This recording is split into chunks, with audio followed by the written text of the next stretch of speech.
muchas gracias por la presentación. También agradecer a Sergio Manzano por haber contado conmigo.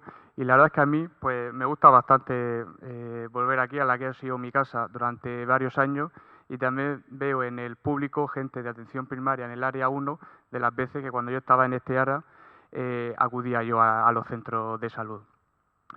Bien, el Carprimur. Sí, Carprimur. En Lorca, sí, también. ¿Hay aquí alguien del área 3? Ah, muy bien. Bueno, pues el Carprimur llevamos en Lorca pocos meses, ¿vale? Estamos desde junio, no estamos en todos los centros de salud. La idea es ir a todos los centros de salud y la verdad es que de momento está yendo todo bastante bien. Es cierto que en Lorca no es el área 1, tenemos más dificultades. Una de las dificultades, por ejemplo, el tema del ProBNP, los médicos de atención primaria no pueden solicitarlo en el área 3. Ahora sí se puede pedir, no lo tienen en el petitorio del OMI, pero lo digo por información, por si hay alguien de centros de salud en el que no estamos yendo, lo podéis pedir, imprimís la petición y lo ponéis a mano. Y en laboratorio os lo van a hacer sin ningún problema. Luego, respecto al proceso de insuficiencia cardíaca, a raíz de lo que se ha comentado antes, es cierto que en el área 3 no tenemos, bueno, ni en el área 3 ni en muchas más áreas, unidad de insuficiencia cardíaca como tal, pero pacientes con dudas de diagnóstico o pacientes con insuficiencia cardíaca estable, la interconsulta no presencial la podéis hacer para cualquier duda. Es más, aunque nosotros no lo podamos ver al día siguiente, si nosotros consideramos que tenemos que ver ese paciente, nosotros lo vamos a citar y en una semana, ahora mismo o 10 días, lo estamos viendo ya en la consulta. Eso por un lado. Y ya, bueno, vamos a empezar a hablar del tema de las comorbilidades. Tanto es importante la congestión en los pacientes con insuficiencia cardíaca como todas las comorbilidades, ya sea sarcopenia, anemia, diabetes, etcétera. ¿Qué tema me ha tocado a mí? Pues hablar un poco de la anemia en el proceso de insuficiencia cardíaca. Como introducción, el concepto de anemia básicamente es un concepto analítico, ¿verdad? En varones cuando la hemoglobina está por debajo de 13 y en mujeres cuando está por debajo de 12. La anemia es, en los pacientes con insuficiencia cardíaca, una de las comorbilidades más frecuentes, sobre todo en los pacientes que ingresan, en los pacientes hospitalizados. Es algo más frecuente en mujeres y en varones. También hay que decir que un paciente con insuficiencia cardíaca, cuanto se hace mayor, más tiene incidencia de anemia. Cuanto más progresa la insuficiencia cardíaca, también tiene más incidencia de anemia y cuanto más enfermedad renal crónica tiene, también. Es muy importante decir que es un factor independiente de mortalidad, reingreso y deterioro de la calidad de vida. Y todo esto conlleva a mayores gastos de hospitalización. Esto es una gráfica interesante, ¿vale? Que vemos desde NIJA 1 hasta NIJA 4, progresivamente, conforme se va avanzando, aumenta la incidencia de anemia en estos pacientes. ¿Causas de anemia en la insuficiencia cardíaca? Hay un montón. Por ejemplo, pseudoanemia por hemodilución, ferropenia absoluta y relativa, que luego hablaremos más tranquilamente. Anemia de trastornos crónicos. La insuficiencia cardíaca por sí es un proceso inflamatorio crónico y puede generar este tipo de anemia. Otras causas, déficit de factores madurativos, como la vitamina B12, hipotiroidismo, pérdida oculta de sangre, sobre todo las pérdidas gastrointestinales, hipoperfusión de médula ósea, discrasias sanguíneas, etc. Cuando en un paciente con insuficiencia cardíaca nos encontramos la presencia de anemia, pues tenemos que investigar un poco de dónde viene la anemia, es decir, intentar identificar las causas. Sin embargo, hay a veces que se debe a tantas cosas o hay a veces que no encontramos la causa. Importante, que aquí me voy a detener un poco porque creo que es importante conocer la fisiopatología, es decir, por qué la anemia es importante en estos pacientes. Aquí tenemos pacientes con anemia. La anemia por sí genera hipoxia tisular, al llevar los eritrocitos menos oxígeno. Se produce vasodilatación y al producirse vasodilatación se produce una reducción de la tensión arterial. Al reducirse la reducción de tensión arterial, se pone en marcha todo el proceso de la fisiopatología de la insuficiencia cardíaca, ¿vale? Hipoperfusión renal, se activa el sistema renina-angiotensina y el sistema nervioso simpático. ¿Todo esto qué traduce? Vasoconstricción y taquicardia.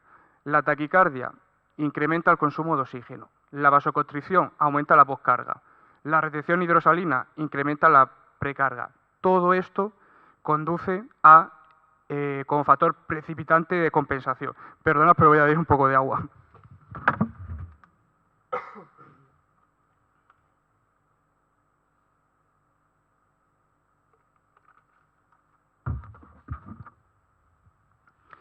Aparte de eso, cómo la anemia juega un papel perpetuador en el cuadro de insuficiencia cardíaca. La anemia igual, hipoxia tisular, vasodilatación, reduce la tensión arterial, como he comentado antes, se activa el sistema neurohormonal, eso produce hipertrofia en el ventrículo izquierdo que genera necrosis, fibrosis, apoptosis y todo ello conduce a una mayor dilatación y a una mayor disfunción del ventrículo izquierdo.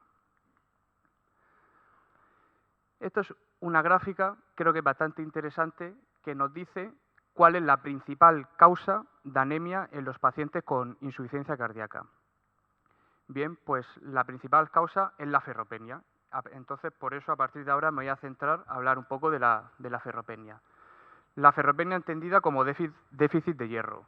¿Cómo lo entendemos? Pues es una alteración del estado de salud que se caracteriza por una disponibilidad de hierro insuficiente para satisfacer las necesidades del organismo. Y esto también es importante, que puede presentarse con anemia o sin anemia. ¿Por qué es importante el hierro en nuestro organismo? Porque su deficiencia puede generar disfunción de la mitocondria y apoptosis, que los órganos funcionen mal y al fin y al cabo que el paciente reduzca su calidad de vida, peor tolerancia al ejercicio, además puede tener alteraciones cognitivas, etc. ¿Cuáles son las principales causas de déficit de hierro en los pacientes? Por un lado, como he comentado antes, la propia insuficiencia cardíaca, al ser una patología inflamatoria crónica, puede generar lo que se conoce como anemia de trastornos crónicos. La insuficiencia cardíaca, los pacientes que están congestivos, en la mucosa del intestino delgado se genera edema y ese edema hace que se reduzca la absorción de hierro. Pérdida de sangre a nivel gastrointestinal. Y no tenemos que olvidar que muchos de estos pacientes llevan antiagregación o anticoagulación, que favorece la pérdida de sangre. Y disminución de la ingesta, ¿vale? Muchos pacientes están caquéticos, no quieren comer, no tienen hambre y su sistema nutricional es bastante deficiente. ¿Cuál es la causa? Mejor dicho, ¿cuáles son los síntomas que refiere un paciente que tiene ferropenia? Sobre todo, intolerancia al ejercicio y fatiga. Esto es importante porque muchas veces puede confundir con los síntomas de congestión.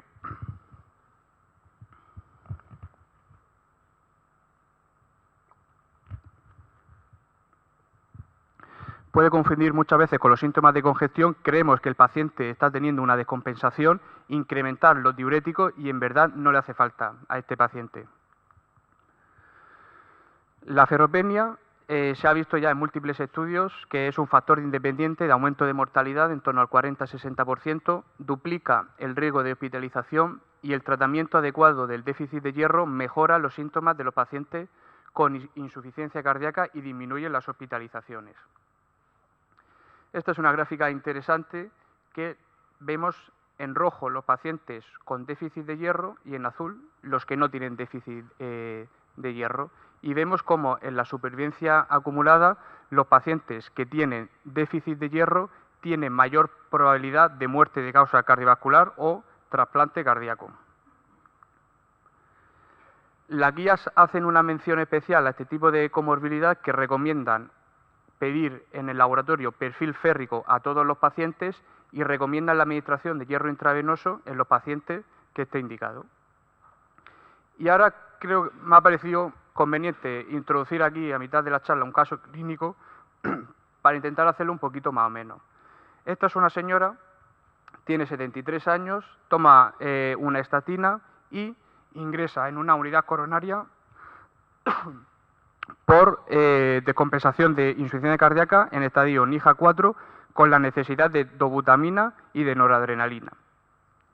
Se realiza una ecografía a pie de cama con una fracción del ventrículo izquierdo del 22%. El ventrículo izquierdo está dilatado y además tiene una insuficiencia mitral moderada funcional por dilatación del anillo.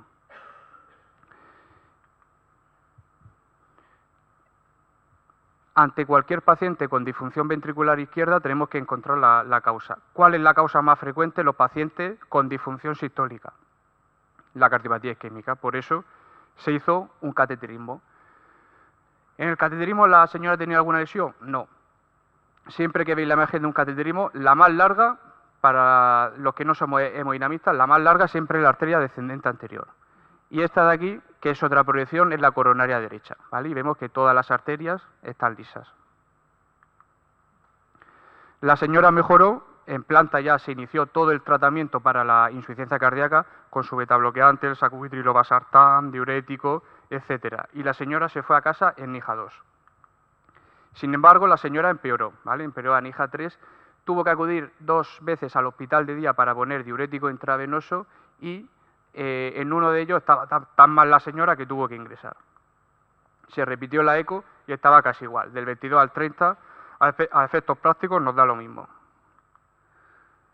Entonces, esto es un consenso de la Sociedad Europea de Cardiología del año 2018, que, como he comentado antes, recomiendan en todos los pacientes medir el perfil férrico, sobre todo si están sintomáticos. Es más, y en estos pacientes siempre, aparte de la analítica una vez al año generada con colesterol, hemoglobina glicosilada, etcétera, siempre es recomendable pedir un perfil férrico. A esta paciente en la consulta se le pidió el perfil férrico. Tenía una ferritina sérica de 10, un índice de saturación del 11% y una hemoglobina de 11. Entonces os voy explicando. Como la globina está por debajo de 12, la señora pues, tiene una anemia, ¿vale? Tiene una anemia leve. ¿Cuál es la causa? Pues a esta señora se excluyeron otras causas, la sangre oculta en heces fue negativa y no se encontró nada más patológico, y en el perfil férrico la ferritina estaba baja, lo normal es que esté por encima de 100 o de 300, ahora os explicaré otra cosa, y el índice de saturación de transferrina, lo normal es que esté por encima del 20%, y en este caso estaba el 11%, por lo que la tenía baja. Entonces, esta señora la diagnosticamos de una anemia leve de causa ferropénica. Llegados a este punto, no miréis la gráfica, que si no os vaya a liar. A ver si intento explicarme. Tenemos que distinguir dos conceptos, la ferropenia absoluta y la ferropenia funcional. ¿Cuál es la ferropenia absoluta? La que los niveles de ferritina están por debajo de 100. Un nivel de ferritina por debajo de 100 es de deficiencia absoluta de hierro. ¿Y qué es la deficiencia funcional? Bien, pues hay pacientes que no tienen la ferritina por debajo de 100, que la tienen entre 100 y 300, pero el índice de saturación de transferina está por debajo del 20%. Y un índice de saturación de transferina por debajo del 20% nos indica que hay ferropenia.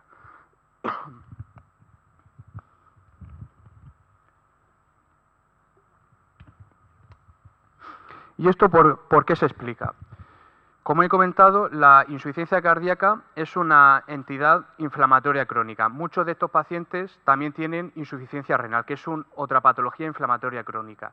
Y al fin y al cabo, ¿qué es la ferritina? Pues la ferritina es un reactante de fase aguda, que cuando uno tiene una inflamación del tipo que sea, se eleva. Entonces, en estos pacientes no nos tenemos que fiar del todo de la ferritina porque siempre la vamos a tener elevada.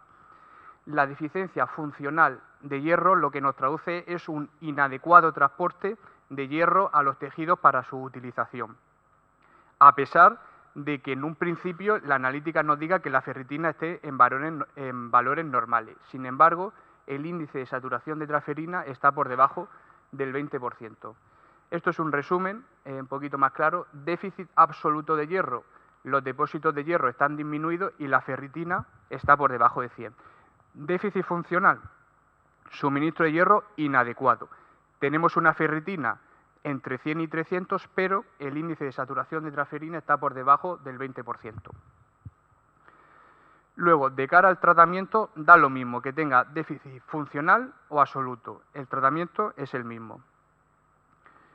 El consenso elaboró un protocolo, ¿vale?, que en pacientes con insuficiencia cardíaca hay que ver cómo está el hierro.